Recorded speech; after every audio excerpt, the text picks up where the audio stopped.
Hello বন্ধুরা, তোমরা কেমন আছো? কি করতেছো? আমি তো দুপুরের খাবার খাচ্ছি, মিষ্টি কুমড়া ভাজি দিয়ে, আর সেটাই তোমাদের কাছে শেয়ার করতেছি।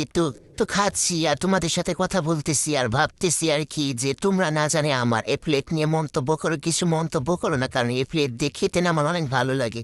সেই জন্য আমি এই প্লেট দিয়ে খাবার খাই আর কি। আমার বাসায় কিন্তু কাছেরটাও আছে, মেলামানেরটাও আছে, সোজা সাপটা কথা।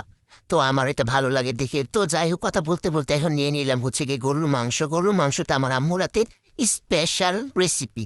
তোমরা যদি কেউ এই স্পেশাল রেসিপিটা চাও তাহলে অবশ্যই কিন্তু কমেন্ট করো। আর এই গরুর মাংসটা এত মজা হয় আমার আম্মুর হাতে, রেসিপিটার মতন তোমরা যদি বানাও তাহলে রান্না করো তাহলে অবশ্যই তোমাদের কাছে ভালো লাগবে। এটা আমি তোমাদেরকে 100% গ্যারান্টি দিতে পারি। তো যাই হোক, গরুর মাংস খেতে খেতে এই তো নিয়ে চলে আসলাম মাসকলাই ডাউলের ডাল রান্না করা আম্মুর হাতের। এটাও খুবই মজা ছিল, একদম অনেক মজা ছিল, কি বলবো।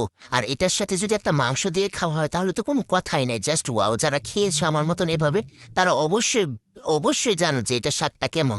তো যাই হোক, খেতে খেতে আমার একদম পুরো খাবারটা প্রায় শেষের পর্যায়ে আর কি।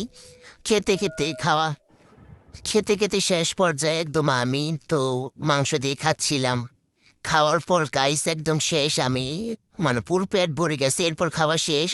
আলহামদুলিল্লাহ আজকে দুপুরের খাবারটা অনেক ভালো হয়েছে এবং আলহামদুলিল্লাহ খুবই আল্লাহর কাছে হাজার হাজার শুক্রিয়া জি খেতে পেরেছি। এবং এই জন্য এরপর শেষে হচ্ছে গিয়ে একটা ড্রিঙ্কস করে নিলাম পাওয়ার। এই পাওয়ারটা আমার কাছে অনেক ভালো লাগে। তোমাদের কাছে কোনটা ভালো লাগে জানিও। তো ভালো থেকো, টাটা, আল্লাহ হাফেজ।